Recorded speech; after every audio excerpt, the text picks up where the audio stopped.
وسعدتم صباحا. On va commencer la première séance plénière, mais avant, je tiens à remercier les traducteurs qui sont présents ici, les techniciens, les étudiants, les docteurs, les chercheurs, les universitaires, les collègues et 4 personnes qui travaillent dans l'ombre et qui travaillent jour et nuit pour la réussite de ce grand événement. Madame Wafa Chehbi, c'est Zouhir Husni, c'est Ibrahim Sidouqi et sans oublier Madame Safa Zmouri. Et je vous demande s'il vous plaît de les applaudir chaleureusement.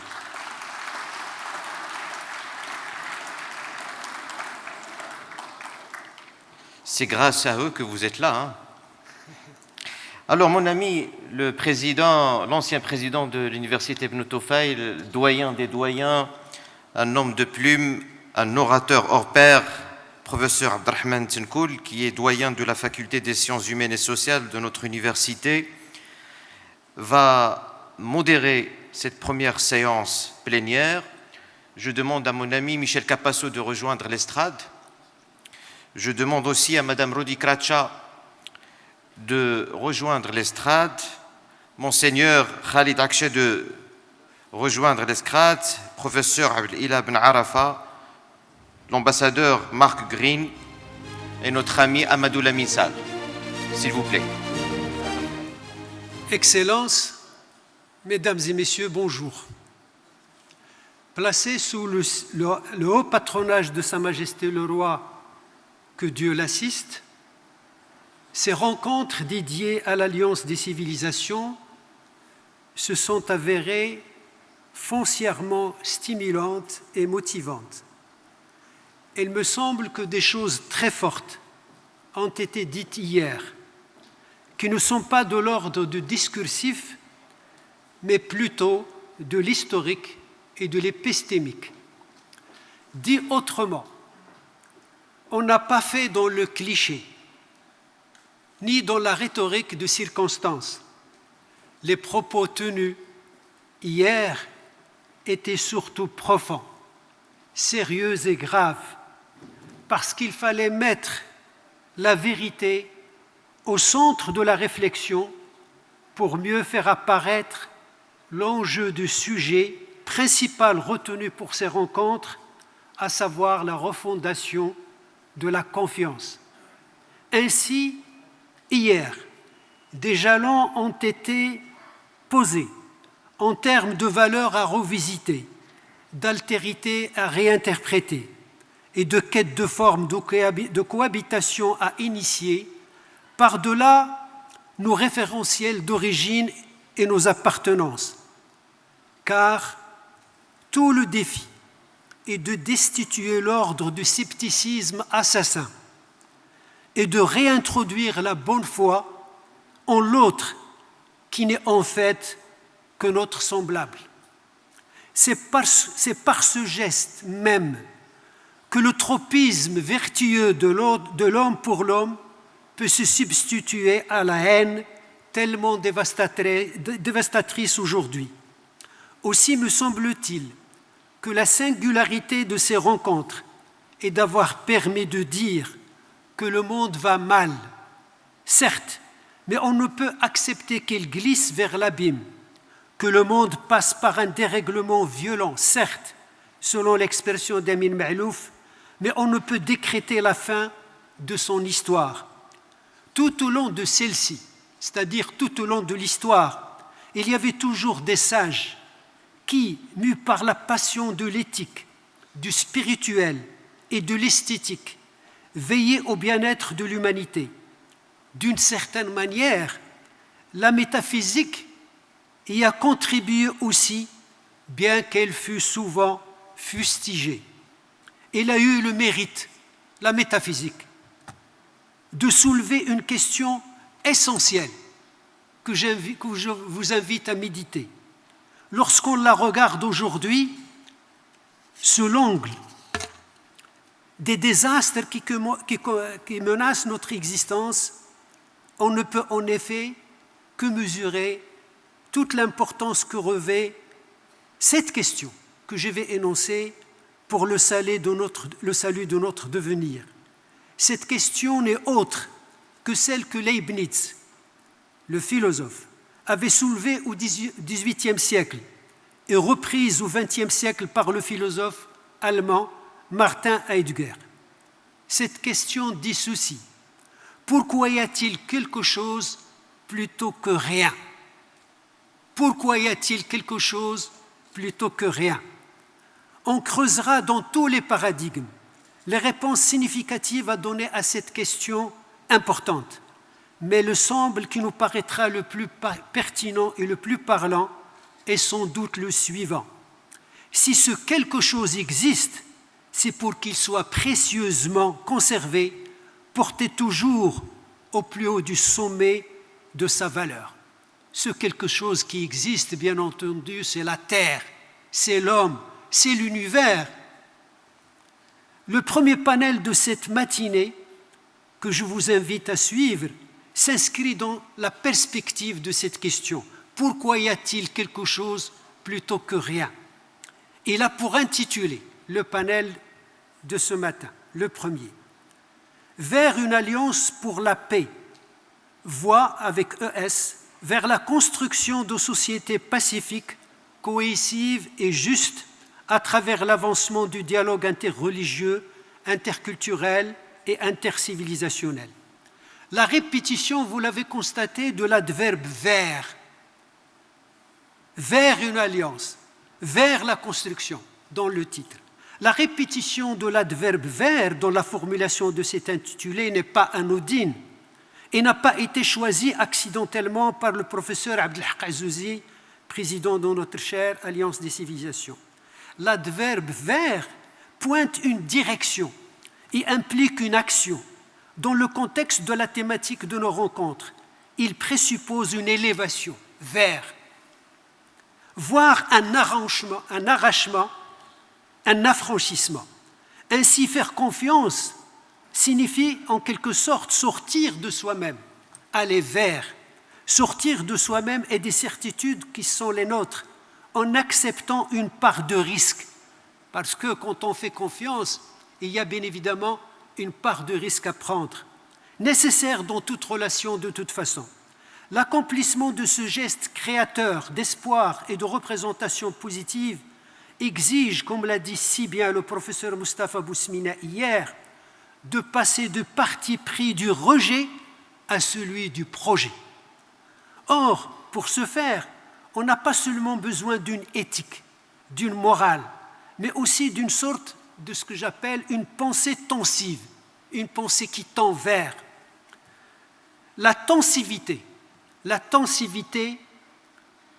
serait à entendre ici à la fois dans le sens de tension, tendre vers, mais aussi dans le sens d'une certaine prise sur un ensemble de catégories de l'ordre des valences.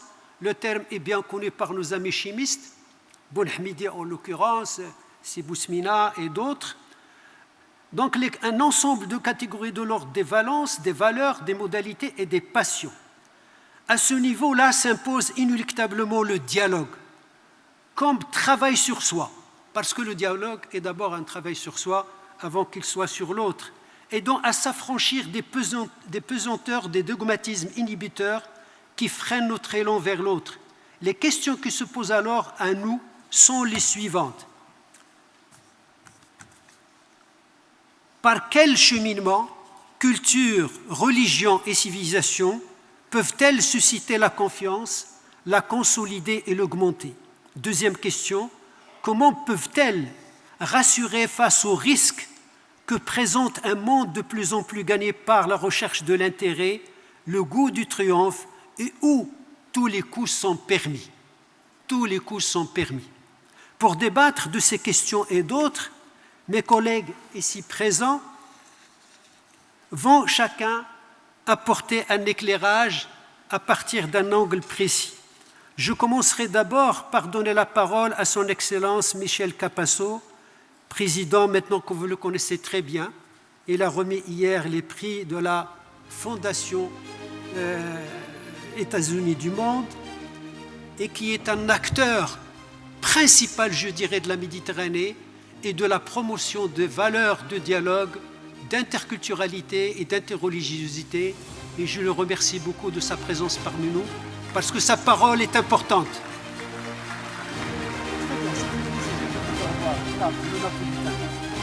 Oui, bien sûr.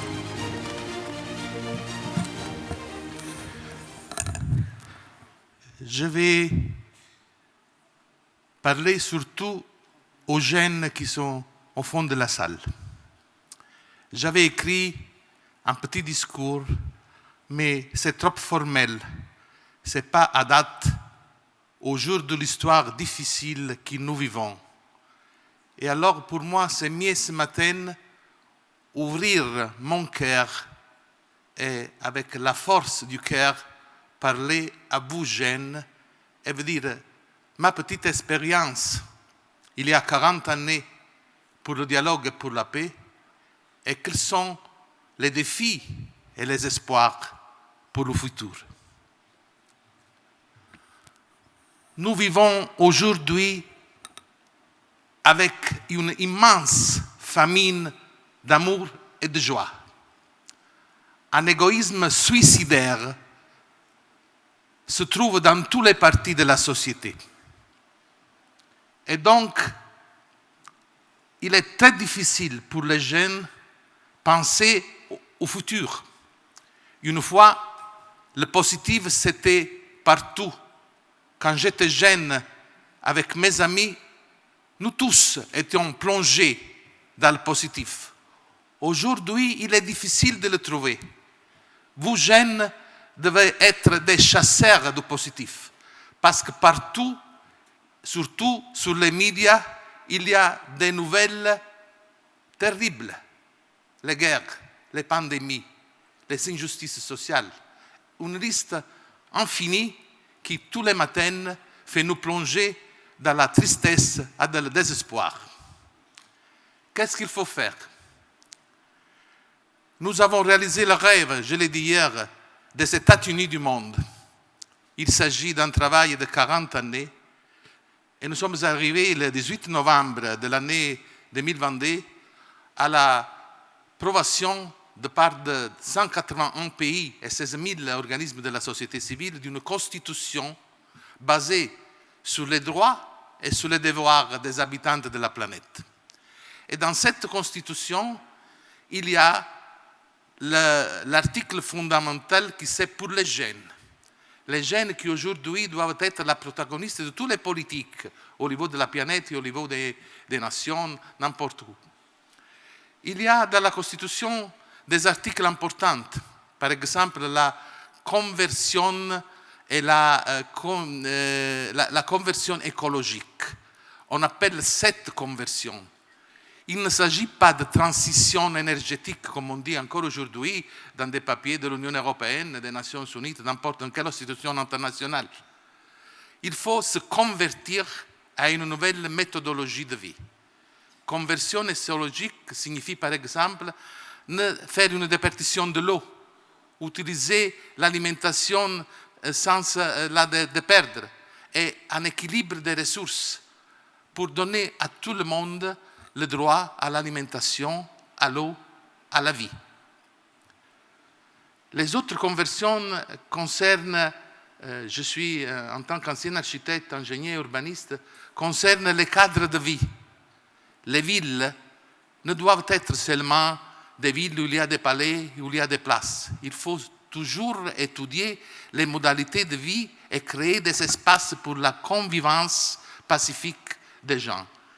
Et je profite de cette occasion pour me féliciter avec mon ami Mostafa Bouzmine et mon frère, cher ami Abdellah Kaouzi, parce que cette université incarne l'article de la Constitution des États-Unis du monde. Vous êtes ici de 50 nationalités et vous êtes tous amis, tous plongés pour étudier, pour projeter le futur et votre vie. Je vais dire quelques autres choses sur la situation géopolitique mondiale aujourd'hui. Je vais lire quelque chose que j'ai écrit ce matin pour vous. et j'espère que je suis capable de le faire.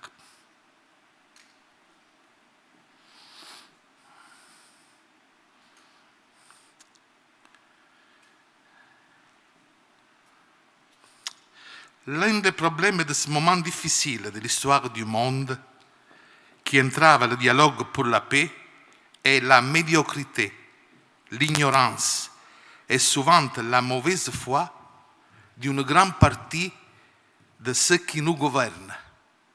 Je m'assume cette responsabilité. J'ai voyagé dans tout le monde dans les dernières années et sauf quelques exceptions comme au Maroc et d'ailleurs, il n'y a pas une préparation politique humaine d'une grande partie de ceux qui gouvernent aujourd'hui le monde. Ce matin, j'ai fait une réflexion et je profite pour saluer mon ami ancien ministre de la Tunisie avec lequel on a eu beaucoup d'occasions de parler, pour vous dire que dans l'art, dans la politique, dans tous les domaines de vie, nous vivons aujourd'hui dans un monde de gens de deuxième ordre. La tragédie ukrainienne, le conflit israélo-palestinien, les guerres en morceaux, comme le dit Pape François, dans plus de 50 pays du monde, auraient peut-être pu se produire à l'époque de Sartre, de Camus, de Picasso, de Cléza, de Nerval, de Khrushchev, d'Eisenhower, de Charles de Gaulle, de Willy Brandt, de notre président ancien de la République italienne Sandro Pertini, de Neruda, de Brecht, d'Alberto Moravia, d'Arthur Miller, oui, mais ils auraient certainement, comment dirais-je, été mineurs par rapport à l'ampleur des crimes. Est-ce que reste-t-il de vrais intellectuels fatigués, de vrais artistes, de vrais écrivains? Très peu. J'ai lu cette nuit les poésies de notre ami qui est à la table, je vais me féliciter avec lui. Un article des États-Unis du monde dit que la poésie, il prend comme rapport un verset du Coran, c'est comme l'eau. Elle doit être sur la table tous les jours et comme l'eau, c'est la vie.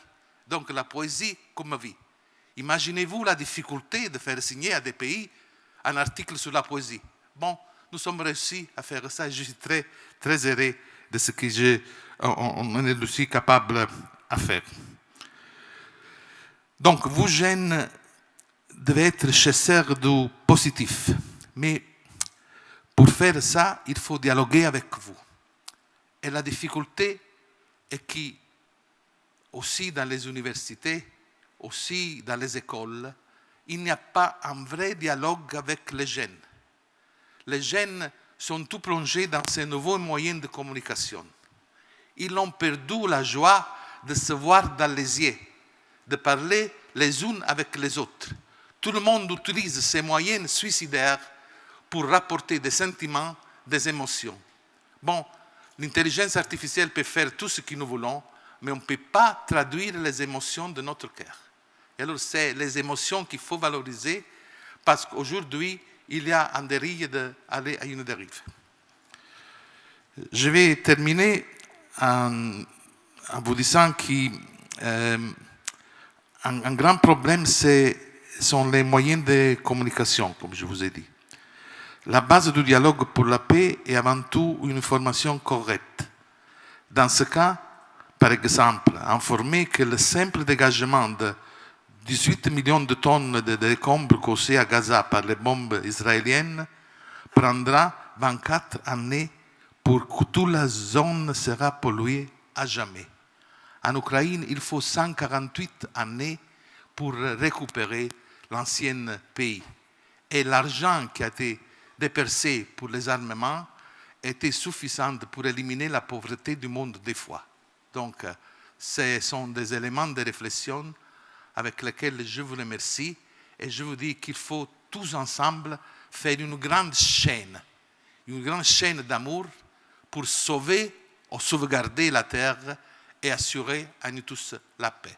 Je vous remercie beaucoup. Merci Michel pour ces mots très forts. Et vous venez de dire qu'effectivement les jeunes doivent se ressaisir. Il est important qu'ils se déconnectent un petit peu de leur smartphone, de leur téléphone, etc., de leur cellulaire, et de pouvoir se regarder les yeux dans les yeux, parce que c'est de cela que jaillit, des yeux que jaillit la lumière. Ne l'oubliez pas, s'il te plaît. Et de rappeler une chose qui me semble très importante, parce que souvent aujourd'hui, on pense que les Méditerranéens ne sont pas des pragmatiques et des réalistes, parce qu'ils sont des passionnés. Ils sont un petit peu aveuglés par la passion, l'amour, etc. C'est oublier que les Méditerranéens ont fondé l'une des premières civilisations au monde, que la Méditerranée a été le creuset de la civilisation, de la philosophie et des religions. C'est oublier que les Méditerranéens sont des bâtisseurs. Merci de le rappeler, Michel. Effectivement, merci de rappeler aussi que les plus grands ennemis de l'homme aujourd'hui ont pour nom la médiocrité, la nullité et bien sûr la mauvaise foi. Merci, Michel Kasparov. Maintenant, j'invite Madame Rodi Karatsa Tsagaropoulou, qui est membre du conseil d'administration de l'UMF, et ça nous fait honneur, gouverneur de l'Union Island Région, membre du Parlement européen et vice-président de ce même Parlement. Merci de prendre la parole.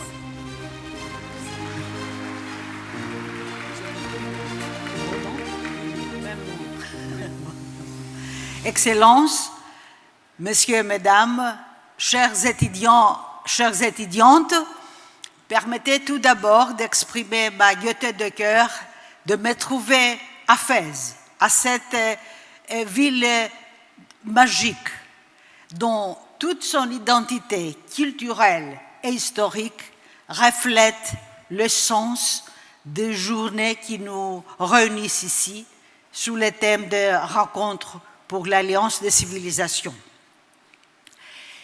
Je voudrais aussi modestement exprimer ma fierté pour la dernière et nouvelle réalisation de l'Université Romède, dont j'ai l'honneur de faire partie du conseil d'administration, qui est la création de la chaire de l'ONU pour l'Alliance des civilisations, dans le cadre d'un programme phare de l'ONU, des Nations Unies, pour travailler tous ensemble pour un monde d'espoir, de perspective, en paix et en prospérité partagée.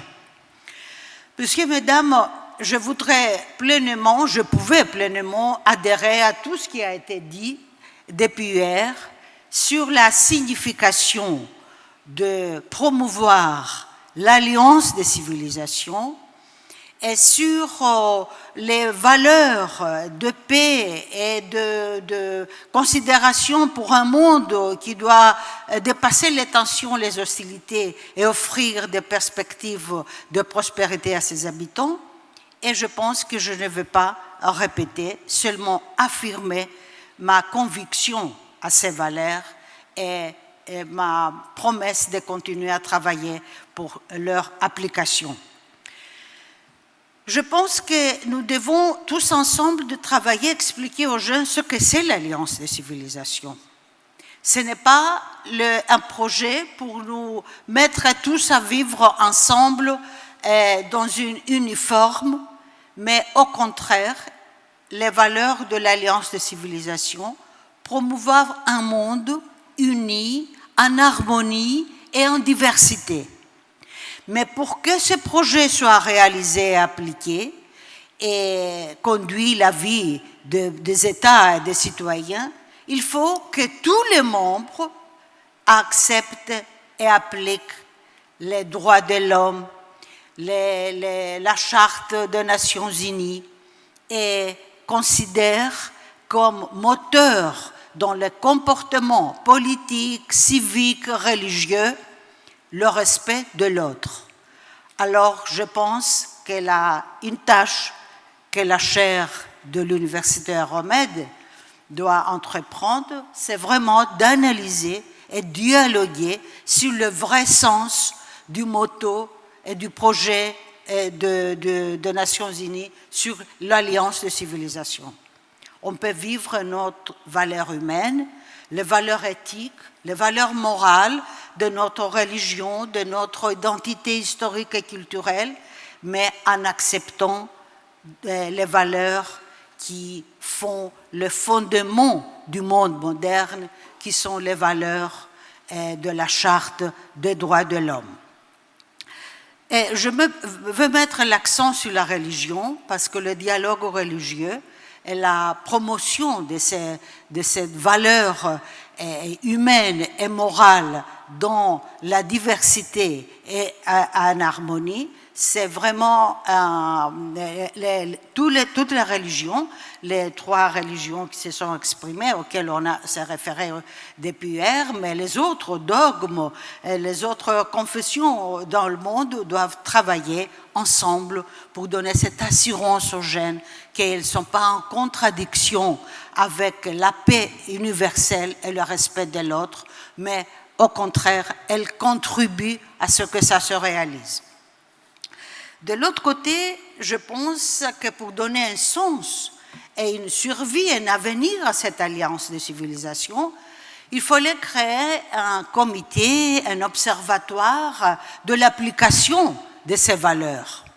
Je pense qu'il faut être conscient qu'on ne peut pas rester sur des paroles, mais pour avoir des actions efficaces, il faut qu'il y ait une observation de l'application. Alors comme ça, nous pouvons stimuler le progrès, évoquer les lacunes, conduire les pays, les groupes qui ont vraiment des difficultés à s'adapter, à bien comprendre le sens et l'intérêt de l'application de l'Alliance des civilisations. De l'autre côté, je voudrais évoquer la responsabilité partagée. C'est à la responsabilité des gouvernements de créer cet esprit d'apaisement et du respect du droit international, et aussi à tous les niveaux de l'exercice de la politique, comme sont les gouvernements régionaux, les gouvernements locaux, parce que vraiment l'application d'une alliance de civilisation et de valeurs morales, c'est une responsabilité partagée à tous les niveaux. Et il ne faut pas oublier que toutes les guerres commencent entre des pays qui n'ont pas ces fondements de valeurs, de démocratie et de respect des droits de l'homme. Après, je pense qu'il faut s'inspirer des exemples dans l'histoire contemporaine qui sont des exemples réussis. Hier, son Excellence, le représentant de l'UNESCO dans la région au Maroc, au Maghreb, il a cité l'exemple de Bosnie et d'Herzégovine. Je pense que c'est une bonne question à examiner, comment ils arrivaient à apaiser les tensions et vivre ensemble aujourd'hui, même s'ils ont un long trajet à parcourir. Mais de l'autre côté, je peux parler de l'Union européenne. Elle a fondé une union, une communauté, et aujourd'hui une union vers un projet, un modèle fédéral, des pays qui avaient passé une guerre, qui ont laissé un espace européen avec des morts, de peine, de malheur et de destruction. Et aujourd'hui, c'est impensable, une guerre entre la France et l'Allemagne, la Grèce et l'Italie, l'Espagne et le Portugal, etc., etc. Parce que l'Union européenne est une communauté de valeurs. L'article 2 du traité qui parle des valeurs est pas seulement le fil conducteur pour la pensée et la politique, mais c'est obligatoirement appliqué et ils sont prévus des sanctions même pour les pays qui n'appliquent pas dans l'application du droit interne. Alors, je répète, un observatoire est nécessaire pour pouvoir aider, pas seulement à reconnaître les pays qui font des progrès, mais aider les pays qui ont des difficultés. Et après, je voudrais m'adresser aux jeunes, leur demander de devenir des puissants agents de la promotion de la paix et du respect de l'autre dans le monde, et demander de nous, des femmes et des hommes que nous avons des responsabilités, de servir avec notre exemple positif et pour leur inspirer la confiance pour les projets qu'on élabore et les programmes que nous mettons en place. Nous devons vous inspirer la confiance. Soyez exigeants de nous, mais vous soyez aussi responsables et actifs, parce que le monde que nous voulons tous ensemble créer pour demain, pour être un monde paisible, qui offre des possibilités, des perspectives de justice pour tous les citoyens, il faut le cultiver et le stimuler tous les jours. En concluant, je voudrais féliciter encore une fois l'Université Euromède pour ses réalisations, l'ambition qu'il a eue dès le début et les réalisations, et la chaire aussi, nouvellement créée, j'espère, je suis sûre qu'elle va vraiment arriver à ses buts, de continuer et contribuer à jouer le rôle d'un hub de dialogue et de rencontres à Fès.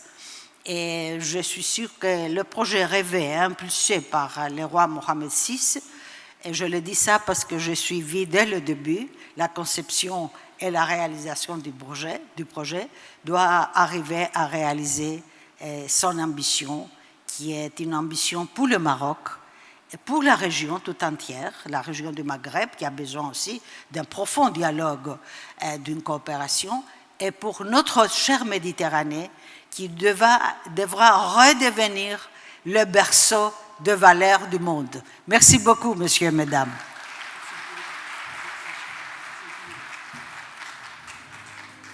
Madame Rodi, ça nous a fait plaisir de vous voir insister sur la question des jeunes. Effectivement, ils sont concernés d'abord et en premier par ce projet de l'Alliance des civilisations. Mais certainement, nous avons été heureux également de vous entendre dire votre conviction. Et nous avons besoin de la conviction féminine. Souvent, on l'oublie, mais je crois que cette conviction, elle est fondatrice d'espoir et de confiance.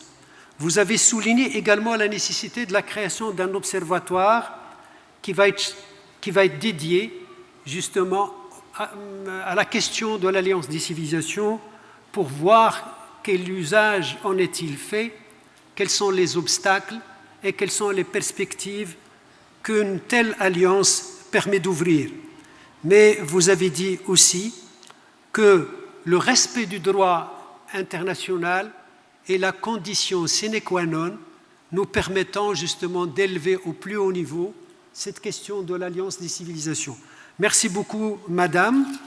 Je voudrais maintenant inviter Monseigneur Khaled Akache, qui est membre du Vatican, et cela nous fait plaisir qu'il nous puisse parler de son point de vue de cette question du dialogue interreligieux et du rôle que ce vecteur peut jouer effectivement dans la promotion de l'Alliance des civilisations. À vous la parole, Monseigneur.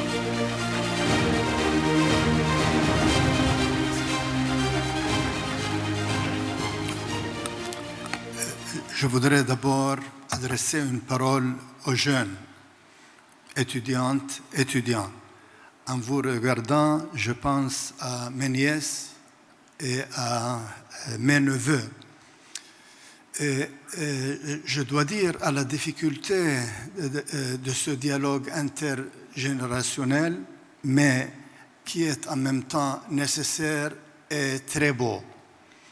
Et que les garçons parmi vous, les jeunes, ne se fâchent pas si je vous dis que le rapport avec mes nièces est plus facile qu'avec celui avec mes neveux. J'ai eu le privilège hier d'assister à l'inauguration de la chaire de l'Alliance des civilisations à l'Université Euromède de Fès. qui sera présidé par Monsieur le professeur Abdelhak Azouzi. Je souhaite plein succès à cette significative initiative, offrant mes félicitations au professeur Azouzi pour cette joyeuse occasion. Chers frères et chères sœurs, j'ai été inspiré dans le choix du titre de mon intervention, et il est le suivant: chercher la beauté dans l'autre, l'engagement du dicaster pour le dialogue interreligieux au Vatican au service du dialogue islamo-chrétien. J'ai été inspiré dans le choix du titre de mon intervention par le thème d'un colloque qui s'est tenu à Bahreïn,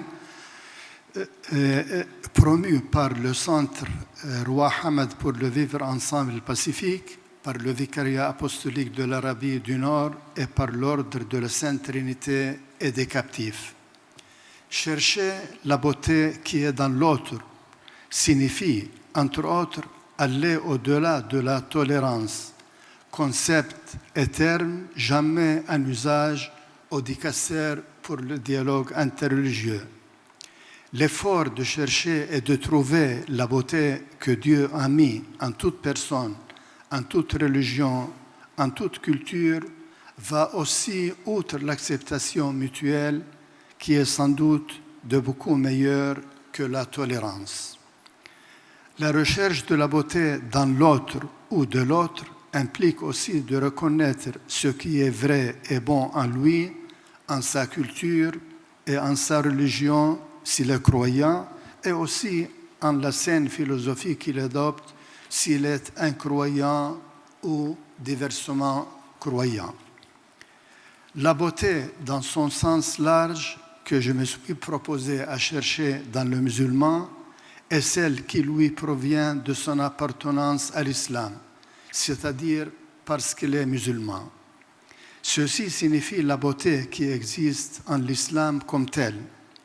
Cette affirmation exclut toute complaisance ou syncrétisme et ne cherche absolument pas à cacher ou à minimiser les divergences théologiques profondes et non réconciliables entre les deux religions.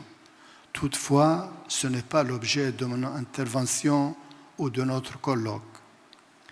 Le dicaster pour le dialogue interreligieux a vu le jour sous un autre nom le 19 mai 1964.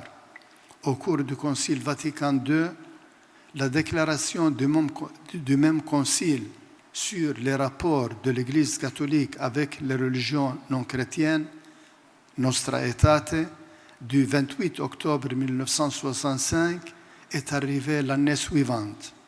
Elle est considérée comme la charte du dialogue interreligieux promue par l'Église catholique au niveau universel et local. La Providence m'a donné la possibilité de travailler au service du dialogue islamo-chrétien la moitié de la vie du dicaster, c'est-à-dire de 1994 jusqu'à cette année. L'initiative la plus ancienne et la plus importante du dicaster envers les musulmans est le message qu'il leur envoie depuis 1967 à l'occasion du Ramadan et de Eid al-Fitr qui le conclut. Il est envoyé dans tous les pays à travers l'annonciature apostolique et les commissions pour le dialogue des conférences épiscopales.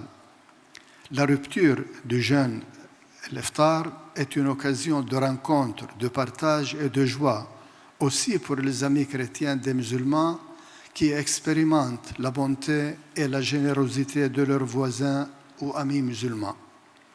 Cela fait partie de la beauté qui se trouve dans nos frères et sœurs musulmans. Au fil des années, un dialogue régulier s'est établi entre le dicaster pour le dialogue interreligieux, précédemment nommé Conseil pontifical pour le dialogue interreligieux, et plusieurs institutions ou organisations musulmanes, surtout dans les pays arabes.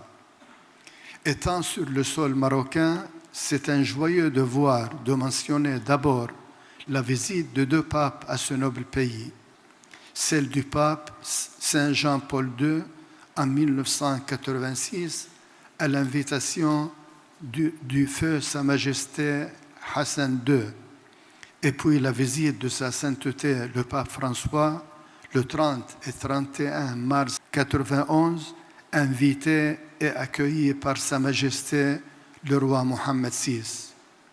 Un autre motif de joie est l'excellente collaboration de mon dicastère avec je dois dire maintenant trois institutions marocaines de première importance: l'Académie du Royaume du Maroc, la Rabita Mohammediya des Ulama, ayant comme guide respectivement les amis Abdeljalil Lajomri et le Cheikh Ahmed Abbadi. La troisième institution est celle qui a vu le jour hier, cette chaire. Cette collaboration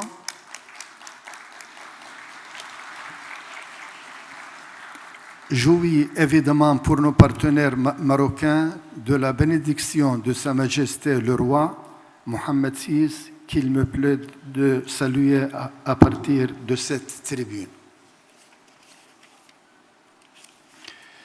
À mon arrivée au dicastère, des colloques réguliers se tenaient tous les 2 ans avec la WICS libyenne, c'est-à-dire World Islamic Society.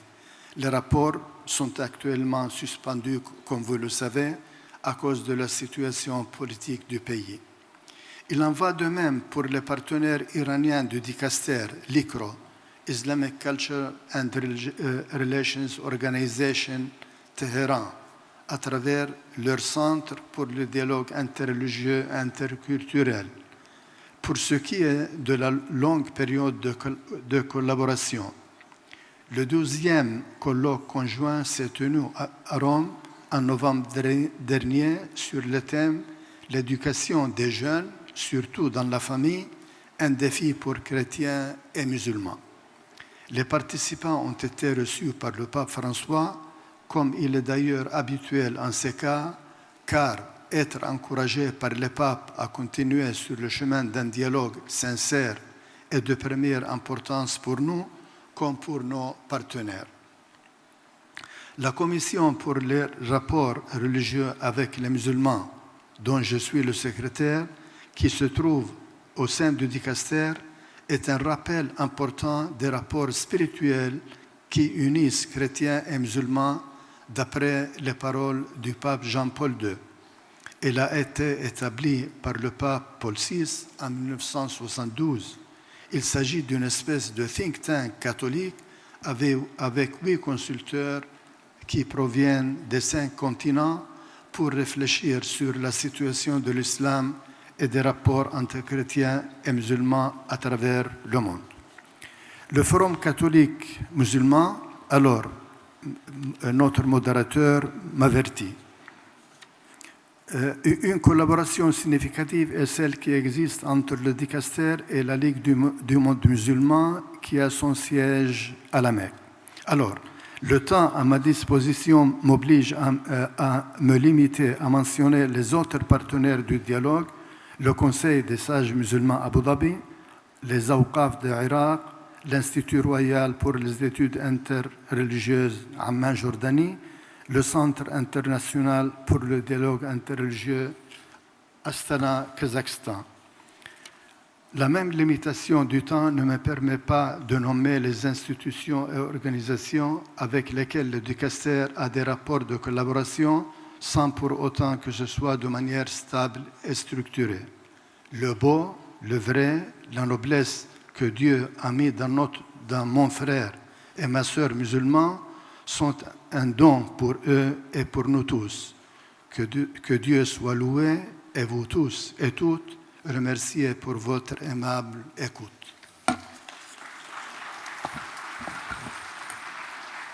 Merci beaucoup, Monseigneur Khaled, pour ces mots très importants relatifs au rôle que joue le Vatican pour la promotion du dialogue et la paix dans le monde. Et on le sait aujourd'hui, parce qu'il est établi, il est admis que le pape François Ier et Sa Majesté le roi Mohammed VI sont parmi les rares porteurs du flambeau de la paix et du dialogue à travers le monde. Nous sommes très heureux d'apprendre que dans cette lignée de travail, vous renforcez la collaboration avec les principales institutions du royaume, bien sûr à leur tête la monarchie, mais également, comme vous venez de le dire, l'Académie du Royaume du Maroc, la Rabita Mohammedia et maintenant la chaire des civilisations que préside mon collègue et ami Saïd Abdelhak El-Azzouzi. Vous avez dit quelque chose qui m'a frappé et qui me semble très intéressante.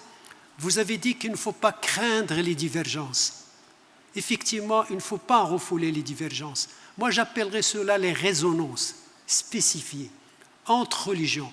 Ce ne sont pas des divergences parce que nous appartenons pratiquement aux mêmes familles, disons, monothéistes. Et travailler, ce que vous avez dit, il faut travailler sur les convergences. C'est le plus important à mon avis si l'on veut transformer le visage du monde et si l'on veut effectivement substituer à la méfiance la confiance donnée et reçue.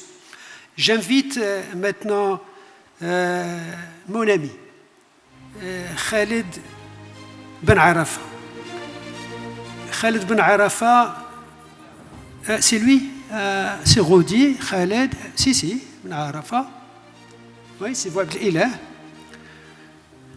Abdelilah Ben Arafa, qui est notre invité dans ce panel, mais en plus, il est avec le docteur Salim Ben Malik, le président de l'ESISCO, le directeur du secteur de la culture, c'est Mohamed Zine El-Abidine, et le conseiller du directeur général Omar Hilli sont des inconditionnels de notre université. Plus que nos alliés, ce sont les inconditionnels de notre université et ça nous fait grand honneur et plaisir qu'ils soient toujours reçus à ce titre-là. Merci Saïd Abdelhak, qui est romancier, qui est fin essayiste, je dirais fin penseur, parmi les jeunes penseurs du Maroc et du monde arabe, à faire entendre une autre parole, une parole différenciée, qui va certainement essaimer les valeurs de la paix et du dialogue. À vous la parole, Saïd Abdelhak. Merci.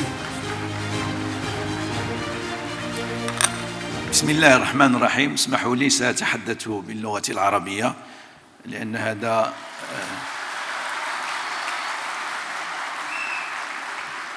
نحن في محفل حوار وفي محفل للتنوع اللغوي والتنوع الحضاري ولا بد من إيفاء هذا الشرط ما يستحق.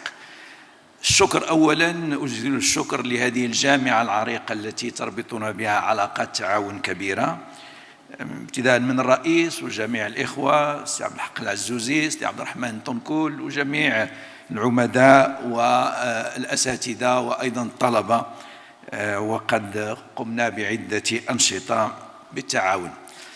سعيد لأن هذا اللقاء يندرج تحت الرعاية السامية لصاحب الجلالة الملك محمد السادس نصره الله، وهذا يدل على هذا المشروع الحضاري الذي تحمله المملكة المغربية.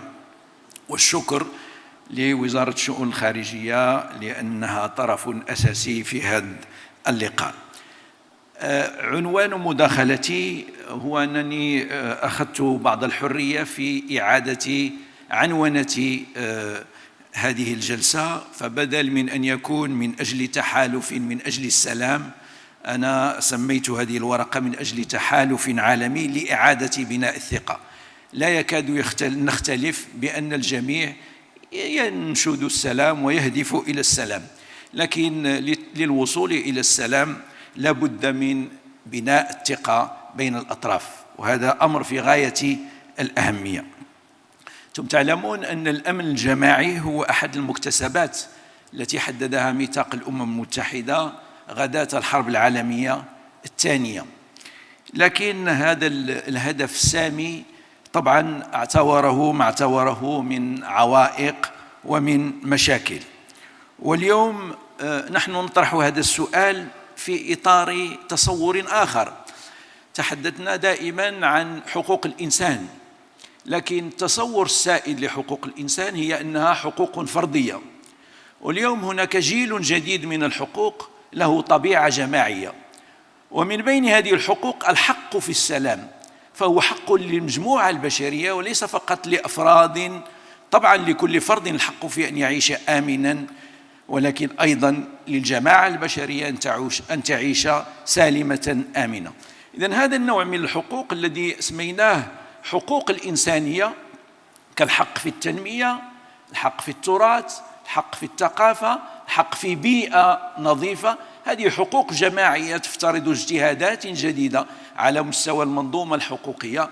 بدل أن نتحدث لكل إنسان الحق في كذا، اليوم يحق لنا أن نتساءل لكل مجموعة بشرية يحق لها كذا، ويجب أن يتطور التشريع القانوني لتندرج مثل هذه الحقوق في تصوراتنا. كثيرا ما نسمع عن المجتمع الدولي، وهو كما تعلمون مصطلح فضفاض ليس له حقيقة عملية.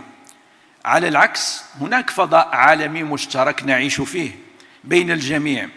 المجتمع الدولي لأنه ليست هناك إرادة سياسية حقيقية لمعالجة كثير من التحديات التي تواجهها البشرية. والغالب أننا حينما نتحدث عن المجتمع الدولي فإن ذلك يكون بهدف التغطية على مجموعة من الإخفاقات في حل هذه التحديات، وخير مثال على ذلك موضوع التغيرات المناخية والنزاعات الجيوستراتيجية. لكن إذا لم يكن هناك مجتمع دولي، هناك عولمة اقتصادية ضمن فضاء عالمي مشترك بين الجميع.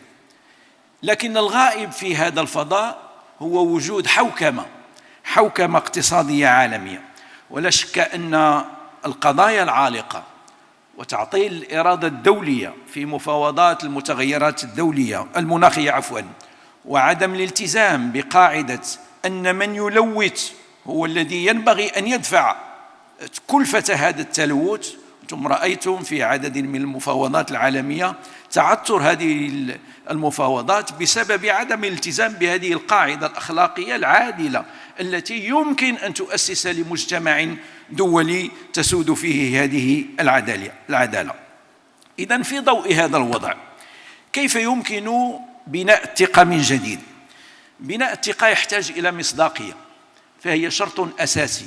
بناء الثقة يحتاج إلى مصداقية في المؤسسات، وأيضا في الدول الكبرى الصاهرة على ضمان استمرارية هذه الثقة بسلوك عادل وباعتماد سياسة تضامنية. وخير مثال على عدم وجود ذلك أنتم رأيتم جائحة كوفيد، حيث رأينا أن بعض الدول تصرفت بأنانية ولم تساعد دولا أخرى كانت في حاجة إلى دعم وإعانة.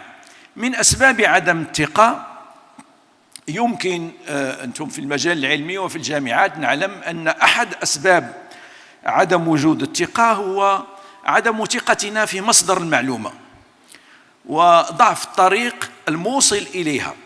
هذه كلها أسباب تجعل الإنسان يفقد الثقة في هذا المصدر الذي منه تكون المعلومة.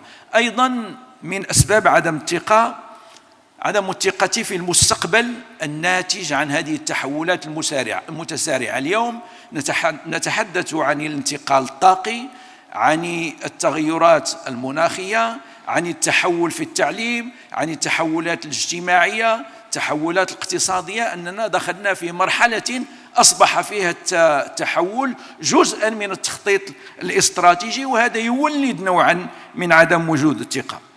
تراجع الثقة أيضا لدى المواطنين في العمل السياسي، وهذا يتجلى بشكل كبير في العزوف، في أنواع العزوف التي نلاحظها، العزوف الاجتماعي، العزوف التربوي، العزوف الثقافي، وأيضا العزوف السياسي الذي يتجلى في عدم مثلا التصويت في الانتخابات. تراجع مؤشر الثقة أيضا في قدرة الدول على تجاوز الأزمات العارضة المفاجئة، ورأينا عددا من الدول التي حصل فيها هذا. عدم الثقة في النظام الدولي بسبب عدم الالتزام بتنفيذ قرارات الدولية وسياسة الكيل بمكيالين. عدم الثقة الناجمة أيضا في وسائل الإعلام ونزاهة الصحفيين أو البعض على الأقل منهم. من أسباب عدم الثقة قدرة بعض الأطراف على إثارة أزمات إقليمية في مناطق متعددة وتغذية بعض الصراعات لخدمة مصالح ضيقة وزيادة النفوذ. هذه كلها أسباب تؤدي إلى عدم الثقة. سأخذ مثالا على كيفية إعادة بناء الثقة. لدى منظمة الصحة العالمية ما يسمى بروتوكول يسمى التحالف العلاجي، l'alliance thérapeutique. هذا التحالف العلاجي له 4 مراحل: 20 كلمة الأولى، 20 ثانية الأولى، 20 خطوة أولى، 20 حركة الأولى بين الطبيب وبين المريض، تتحدث فيها كل القضية. فال20 كلمة الأولى التي بموجبها يتم ربط الصلة بين الطرفين، وأيضا بالنسبة ل20 إيماء الأولى التي ينبغي أن تظهر اهتمام المعالج وانخراطه التام في عملية العلاج. ثم المسافة التي تتحدد، أقصد المسافة الجسدية بين الطرفين، وأهمية حركات الوجه التي تفصح عن المشاعر الداخلية. هناك مجموعة من التحالفات الاستراتيجية. حينما نتحدث عن التحالف العلاجي، إذن بقي لي دقيقتان سأحاول أن أنهي فيهما.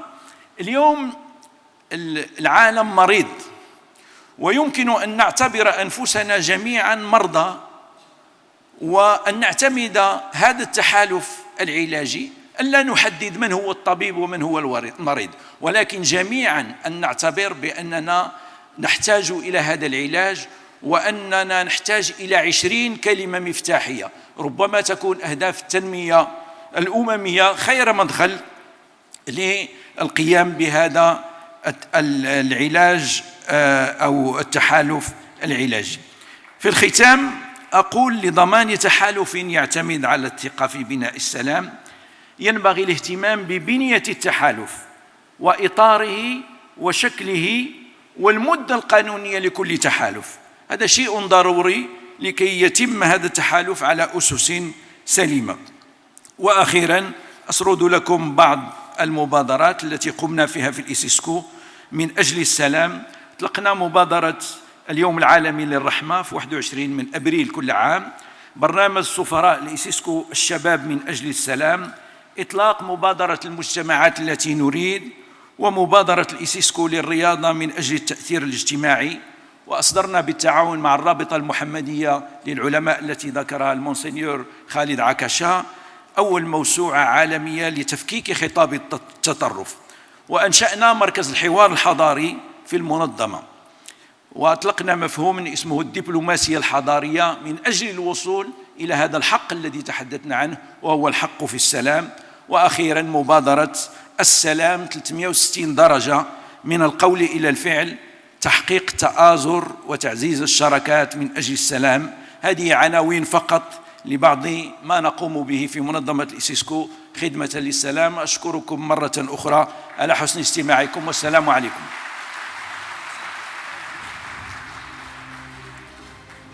Sidi Abdelilah, vous avez dit en très peu de temps beaucoup de choses très intéressantes.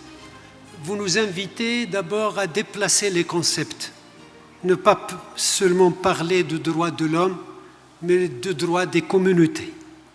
Parce qu'on peut parler de droits des communautés à un développement durable vertueux, le droit au patrimoine, le droit à la culture, etc. Mais pour qu'il y ait effectivement une construction de la confiance, il est nécessaire, voire indispensable, de mettre en place les mécanismes d'une gouvernance mondiale.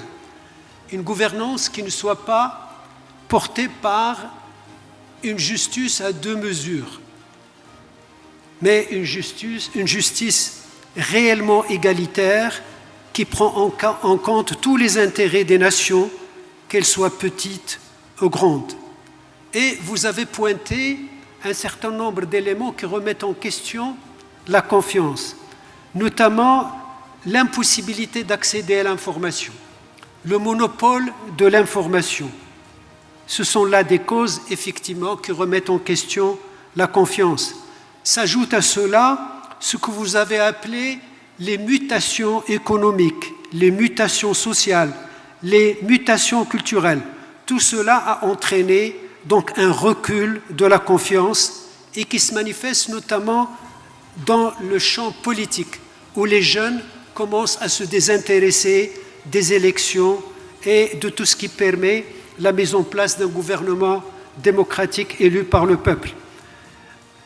Donc, la nécessité, vous dites qu'on peut prendre comme modèle ce que vous avez appelé l'alliance sanitaire. Et vous avez cité un petit peu les exemples des 20 premières minutes, des 20 premières secondes, des 20 premiers pas qui mettent en relation le patient et le médecin et qui, ensemble, arrivent à créer la confiance pour aller vers le fin fond de la maladie et pouvoir intervenir et la guérir. Il est nécessaire, comme vous dites, de construire les structures de l'alliance, d'en définir la durée, parce que toute structure qui travaille dans l'indéterminé peut ne pas être confiance et entraîner tout le contraire de la vocation qu'il veut servir. Merci beaucoup, Si Abdelillah, pour ces mots très très importants. Et je voudrais inviter maintenant son Excellence Mark Green, que nous avons eu le plaisir d'écouter hier et qui est membre, bien entendu, de la chaire des civilisations que préside Si Abdelhaq aussi.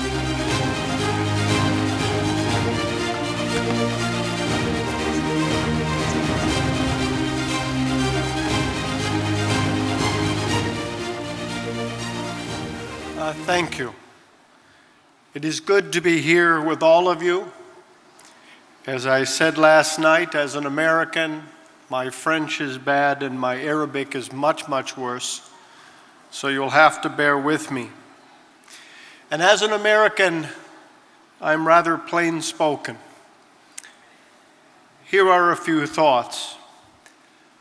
I think we all recognize that if there is an ebb and flow to human history, the pages of that history are turning a little more quickly these days. And that pace is what is creating disillusionment, and it is what is pulling people apart, and yes, creating a lack of trust. Technology is part of that distrust. It is evolving so rapidly that it creates winners and losers. Every day we hear about a new innovation, a new development, a new marvel. But if you cannot afford that technology, it is of little practical value. On top of that, we are seeing historic levels of human displacement. Over 140 million people are displaced in this world. They are not where they were and not where they will be.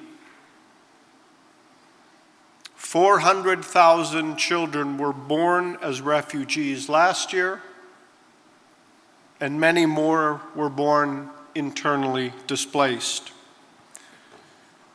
That human movement is straining resources. It causes resentment in host countries, and it is causing disillusionment among those who are displaced. But to be very clear, none of those forces is inherently bad or inherently evil. They only become bad when we leave human dignity behind. For example, technology. We boast about the marvels of technology. The same technology that creates suicide drones and cyber attacks also allows us to deliver blood and medicine to any part of the country of Rwanda in 45 minutes. So the technology can be marvelous, the technology can be dark. It is up to us and how we apply it. Immigration. Immigration uncontrolled, migration and displacement that is forced, strains resources, and destabilizes. And yet immigration brought my parents to America from England and Africa. Immigration brought Albert Einstein from a dark part of the world to America, and we have all benefited. In immigration, we should attack the forces that cause forced immigration, and we should connect the innocent, those who are displaced, with the world around them. And social media. We are all complaining about social media because it can exploit division, but it also connects communities. When my wife and I began our careers as teachers in a village school in East Africa, the only telephone we had in our village was a wind-up telephone mounted on a wooden box. And you would turn the crank and you would say, "Operator, give me Nairobi." And a half an hour later, the call would come through. Less than 10 years later, I went to that same village, and all of my students sent me text messages. 5 years after that, and they were conducting commerce, communicating, and now they text message me almost each and every day. So the very forces that create distrust, that we point to as tearing us apart, they are inherently part of the answer.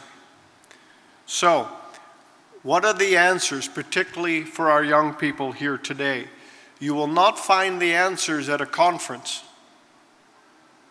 You will not find the answers merely in associations or in simple dialogue. You will find the answers in human interaction each and every day. Small things like commerce. 2 days ago, I had the chance to walk through Fez's world-famous Medina markets. And I know that when I went to buy that small item, I know that the woman who sold it to me got a much better price for her than came to me. It was okay. I cannot say that after that transaction, we were best friends. But she was glad that I had come by, and I was glad that I visited. That's trust. That is how you build the fabric of societies. The other way that you rebuild trust, not through dialogue, is by working together on projects for which you expect no return whatsoever. One of my political mentors used to say to me, people need to know that you care before they care what you know. And so when we work together in charitable causes, when we work together to feed the poor and to house the homeless and to help those who are orphaned and to reach out to those who are displaced, that is how you build trust. And that is how you strengthen the fabric of society.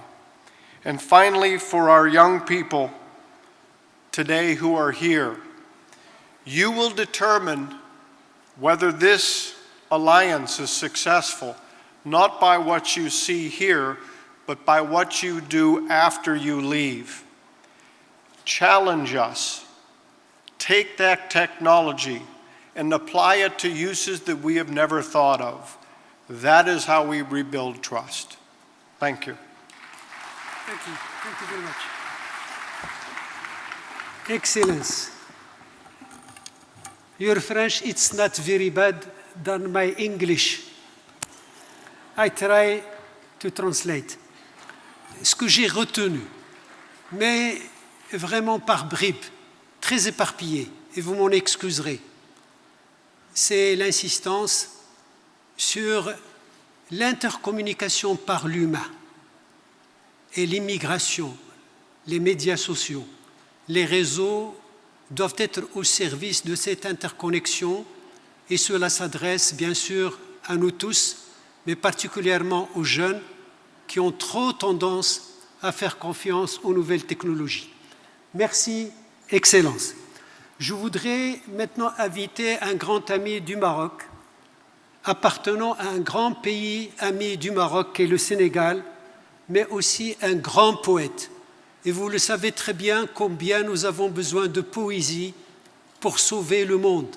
Parce que la poésie, comme l'ont dit beaucoup de philosophes, notamment Martin Heidegger, qui a travaillé sur beaucoup de poètes, et notre ami Émile Salle le sait, ils ont insisté sur le rôle de la philosophie, parce que la poésie plutôt, parce que ce qui donne un supplément d'âme à l'humain. Et nous avons aujourd'hui plus que besoin de ce supplément d'âme pour pouvoir faire face à tous les défis. Voilà, j'invite le poète Amadou Lamine Sall, académicien sénégalais et qui est membre de notre chère Alliance des civilisations. Un plaisir.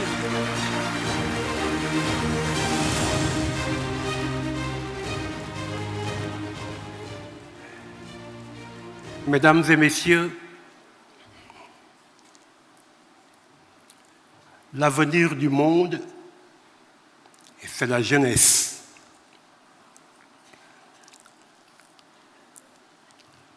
Et en descendant du bus, mais tout à l'heure, pour entrer dans l'université,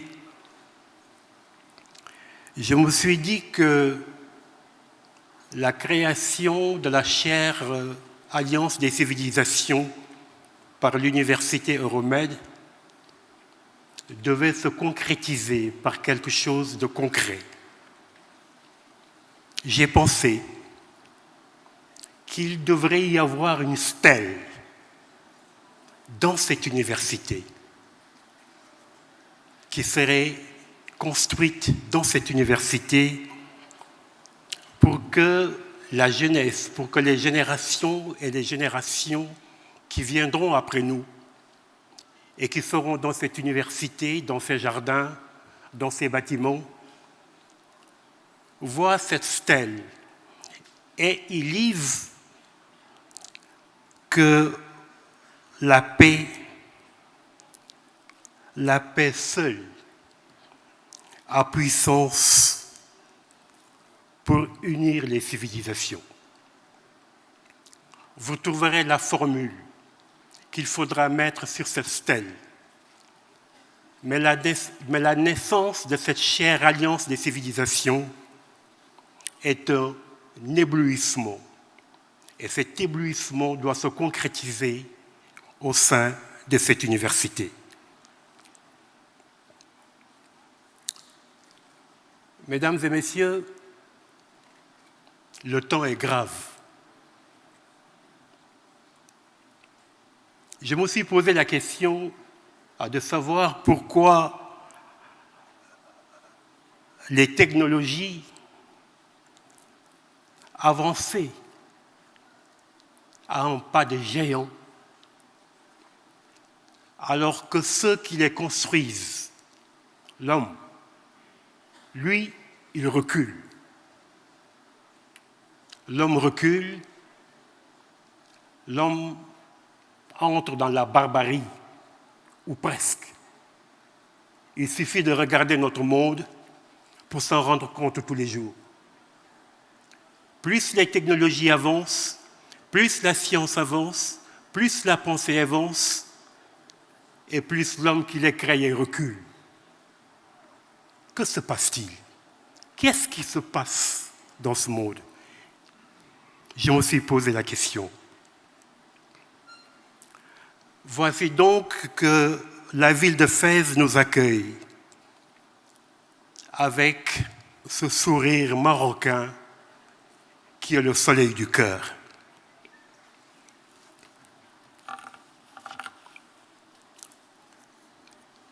Nous voulons que nos assises ici, à Fès, dans cette université, soient une tribune, une école, une pédagogie, un alphabet pour rassembler les esprits, les cœurs, les peuples, pour réfléchir, pour méditer sur le sens élevé et la valeur suprême qu'il nous faut conférer à l'homme et qu'il nous faut conférer à notre terre.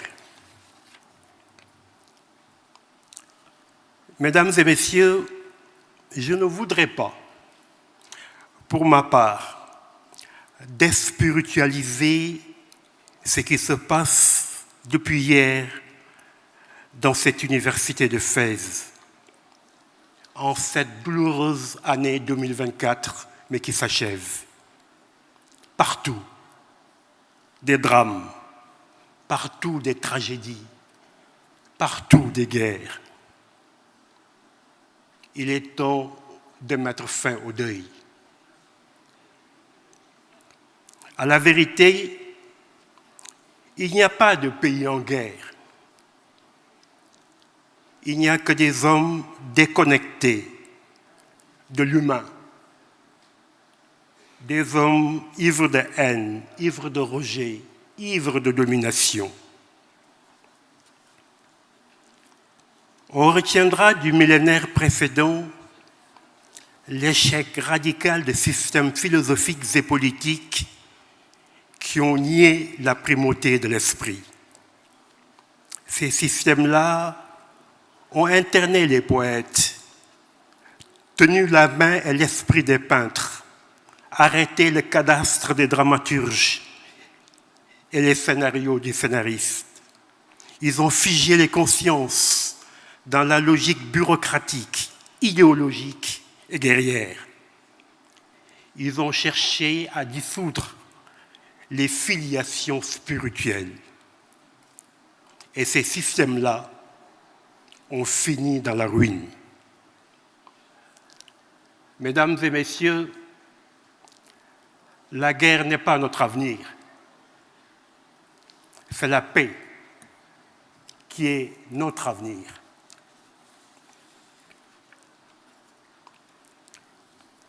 La paix a une histoire avec le Maroc. Ce pays a choisi d'abord l'Afrique et puis le monde comme patrie.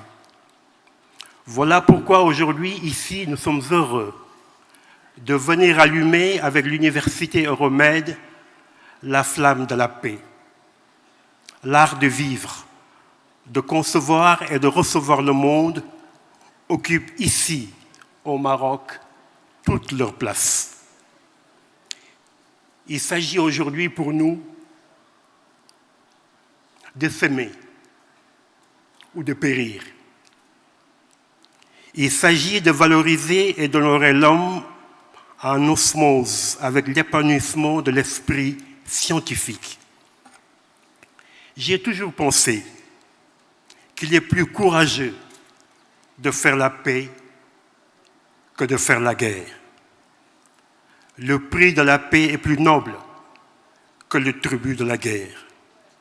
Oui, nous avons voulu, à travers cette rencontre de Fès, comme le souligne si bien notre thème de dialogue et d'échange, reconstruire la confiance pour un monde uni et pluriel. Oui, il est de notre mission et de notre devoir de tenter de réenchanter le monde. La paix n'est possible que dans la justice du monde.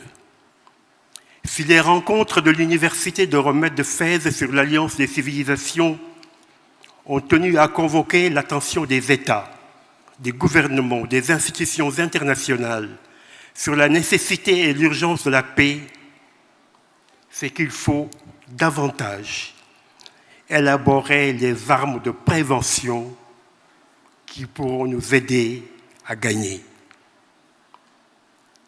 J'ai pensé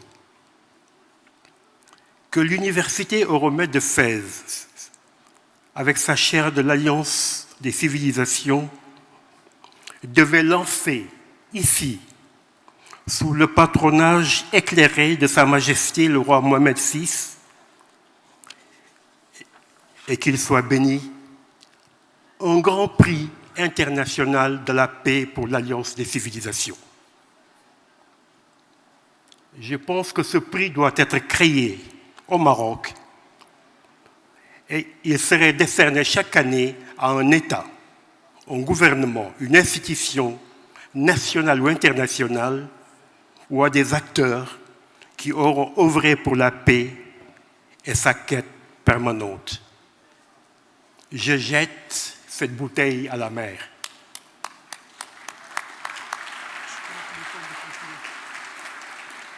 Je vais conclure. Mesdames et messieurs, la misère spirituelle est pire que toutes les misères politiques et économiques. Je suis de ceux qui pensent que c'est la foi qui bâtit la paix. Nous pouvons baisser les bras, mais nous ne devons jamais baisser le cœur. Aujourd'hui, l'homme franchit par les sciences et les technologies les murs de l'impensable. Il est temps que nous revenions à la raison. Il est temps que nous quittions les abîmes. Il est temps que nous quittions la civilisation du doute. Il est temps que nous nous retrouvions entre nous. Je suis heureux d'avoir été invité ici et c'est l'aurore d'un monde de paix, debout dans l'espérance, épaule contre épaule, main dans la main, dans l'alliance et la fraternité que s'est levé ici à l'Université de Fès, ce dont nous espérons tous la paix. La paix. Et toujours la paix. Merci. Merci mon frère. Camille, merci beaucoup. Tes mots sont très propres. Merci. Merci beaucoup, Camille.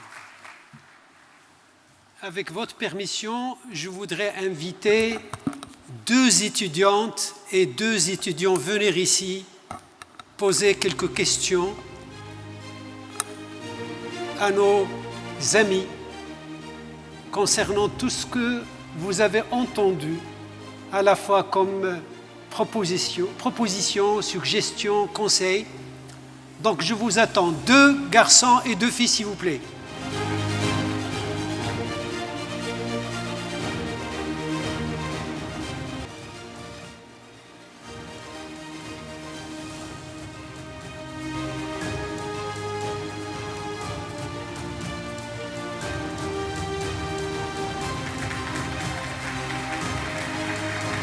Les 3 autres, s'il vous plaît.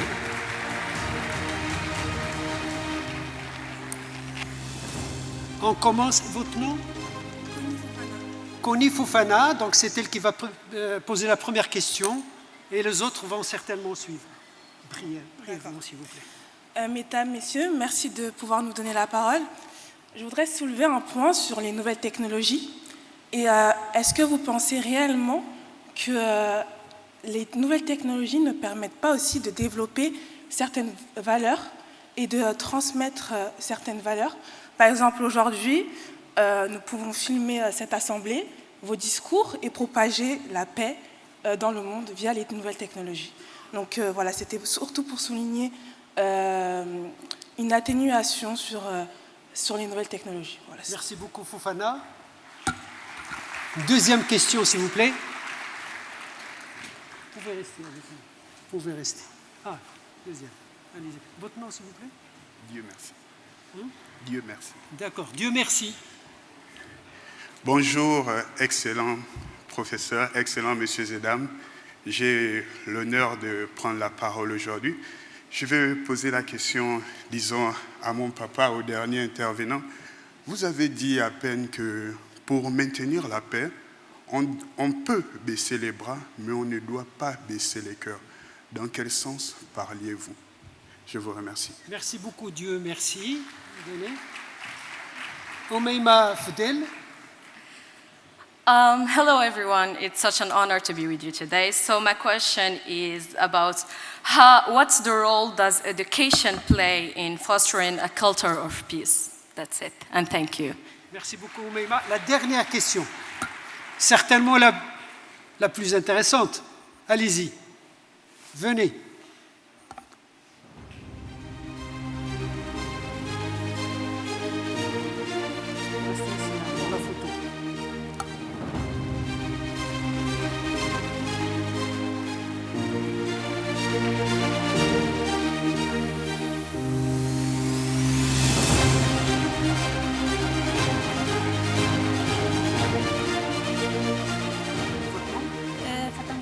Bonjour, c'est Fatem Sarami Souri.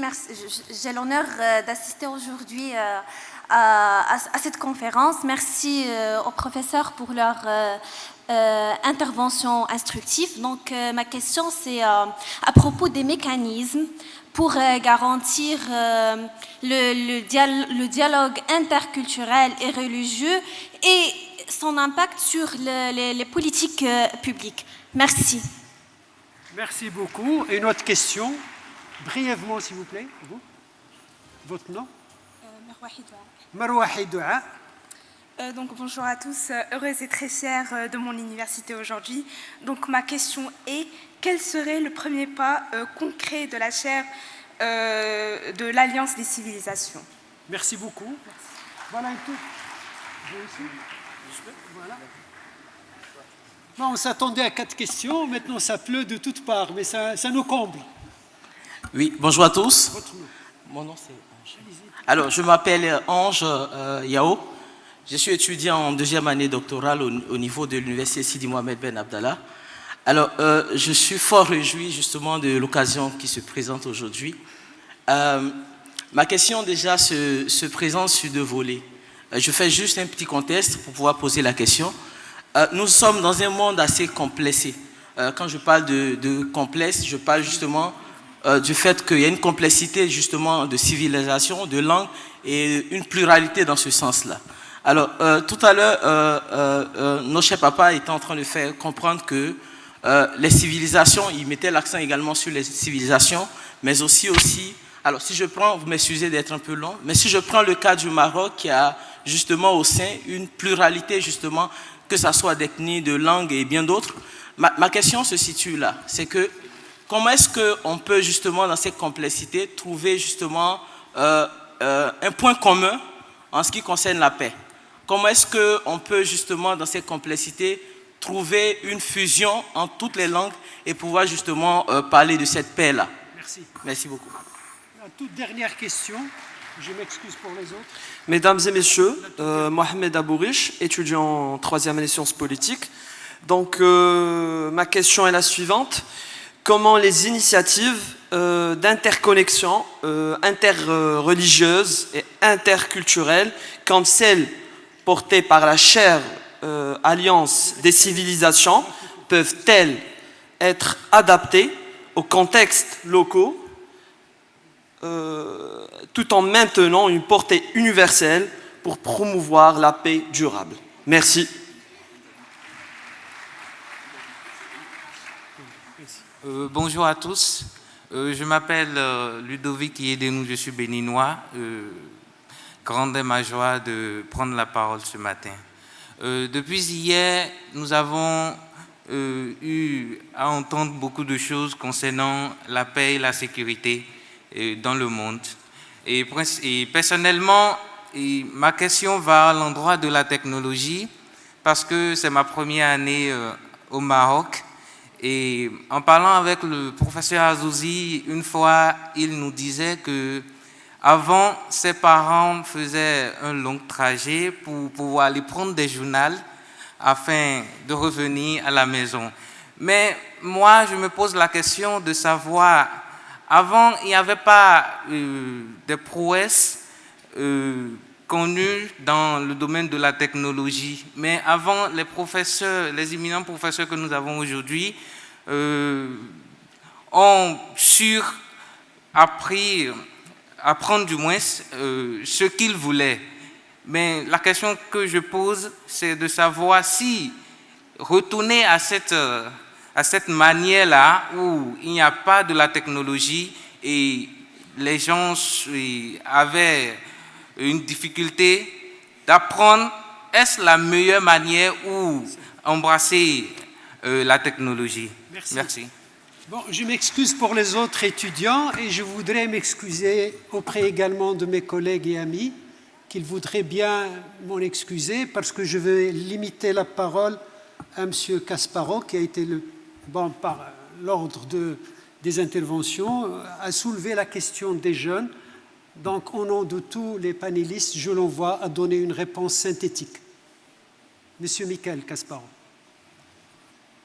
C'est faute de temps que malheureusement, je ne peux pas donner la parole à tous les autres. Une réponse synthétique. Vous restez ici parce qu'on va prendre la photo ensemble. Les questions posées pourraient prendre un panel entier. Mais les jeunes ont dit une chose très importante. Quelles sont les actions politiques pour assurer la paix et le dialogue? Et ça, il faut revenir à ce que j'ai dit dans mon intervention. Il faut agir avec le cœur et pas avec la bureaucratie, que j'appelle quelquefois bureaucrature, la dictature de la bureaucratie. Et je vais dire seulement des mots. Il faut transformer l'amour pour le pouvoir, qui c'est partout, dans le pouvoir de l'amour, pour assurer la paix, le dialogue interreligieux, interculturel. Et ça, c'est que les jeunes doivent prendre en considération et raisonner dans l'ensemble entier de la planète, parce que c'est ça le défi principal dans le futur. Merci. Merci. On va inviter nos jeunes à prendre une photo avec les panélistes. Et puis, c'est M. Azouzi qui va annoncer la suite. Merci beaucoup, professeur Abdelrahman Tenkoul. Alors, on va marquer une pause de 15 minutes. Et après 15 minutes, il y aura 2 séances parallèles. La deuxième séance plénière de 11h, donc 11h10 à 12h50, portera sur la migration et la coopération internationale, ici même. Et l'autre séance parallèle, transparence, responsabilité et confiance, les fondements d'une gouvernance mondiale durable, à l'amphithéâtre B, bâtiment 1. Juste là, c'est à quelques mètres seulement. Voilà. Merci pour les panélistes, merci pour les intervenants, merci pour Abdelrahman Tenkoul et à tout de suite.